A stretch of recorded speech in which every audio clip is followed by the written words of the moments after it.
وہ ایک پیر صاحب تھے، میں نام نہیں لیتا، وہ کہتے تھے یہ دولت بڑی بری چیز ہے، تو وہ اس کو ہاتھ نہیں لگاتے تھے، کہتے میں نے دولت کو ہاتھ نہیں لگانا۔ تو انہوں نے چھوٹی سی ایک چمٹی رکھی ہوئی تھی، چمٹا نہیں ہوتا جس طرح، تو وہ اس سے پیسے پکڑتے تھے، کہتے اس کو میں نے ہاتھ نہیں لگانا، یہ گندی چیز ہے۔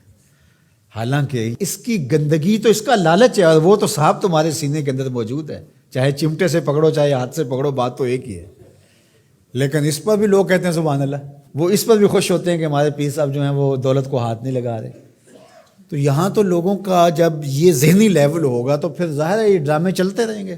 اور یہ چیزیں جو ہیں وہ جاری رہیں گی۔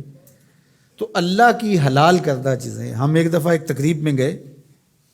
تو بعد میں کھانا لگا، تو صاحب خانہ نے اپنی بساط کے مطابق کھانا رکھا، تو ایک صاحب تھے وہ اپنے آپ کو صوفی کہتے تھے، تو وہ کہنے لگے کہ آپ کے گھر میں کوئی لسی ہے، تو وہ ظاہر میں کہنے لگے کہ نہیں، تو کہتے چلو سادہ پانی لے آؤ، تو وہ پانی لے آئے، کہتے ہیں اب وہ سرخ مرچیں تھوڑی سی لے آئیں، وہ سرخ مرچیں لے آیا، تو اس کے اندر گھول کر کے تو وہ روٹی کو ڈبو کے کھا رہے تھے۔ میرے ساتھ 3-4 طالب علم تھے، تو میں نے ان کو آنکھ سے اشارہ کیا کہ یہ چاہ رہے ہیں کہ پوچھیں کہ حضرت یہ کیا ہے، تو میں نے کہا آپ نے بھی نہیں پوچھنا، لیکن خود ہی پھر کوئی 5-7 منٹ کے بعد وہ میں اصل سبزیاں گوشت کچھ بھی نہیں کھاتا، بس یہ لسی لے لیتا ہوں، اس میں یہ تھوڑا سا مرچیں ڈال لیتا ہوں اور روٹی سے میں، یہی میرا 12 سال سے یہ عمل ہے، تو نہ پھر لسی ملے تو پھر اس طرح پانی میں،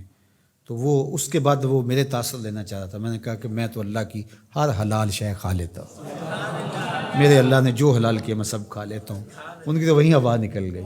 تو یہ کس نے آپ کو حق دیا ہے کہ اللہ کی حلال کردہ چیزوں کو حرام؟ اگر آپ کی طبیعت نہیں مانتی یا آپ کی قسمت ایسی سڑی ہے کہ طیب اور پاکیزہ کھانے سامنے موجود ہیں اور آپ نے جو ہے وہ مرچیں ہی کھانی ہیں تو کھائیں،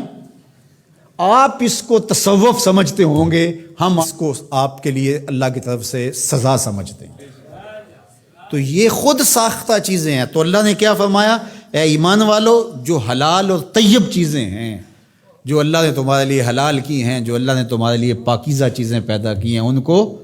کھاؤ۔ اللہ اکبر۔ تو جس طرح شریعت اسلامیہ نے اس بات پر ممانعت کی ہے کہ کسی کو حق نہیں پہنچتا کہ اللہ کی حرام کردہ چیز کو حلال بنائے کسی ہیلے بہانے سے یا کسی طریقے سے،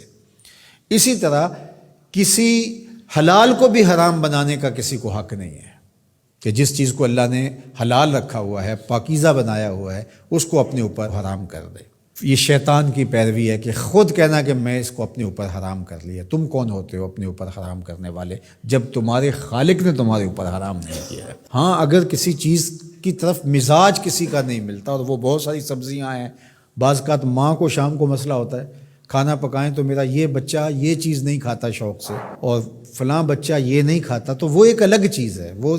انسان کی رغبت طبعی کسی چیز کی طرف ہونا نہ ہونا، یہ کسی کا مزاج ہے، اور اس مزاج کے بارے میں کسی کو زور بھی نہیں دیا جا سکتا، لیکن اس کو حرمت کے درجے پہ لے آنا اور اس کو اس لیے استعمال نہ کرنا میں نے حرام کر رکھا ہے اپنے اوپر، تو یہ درست نہیں ہے۔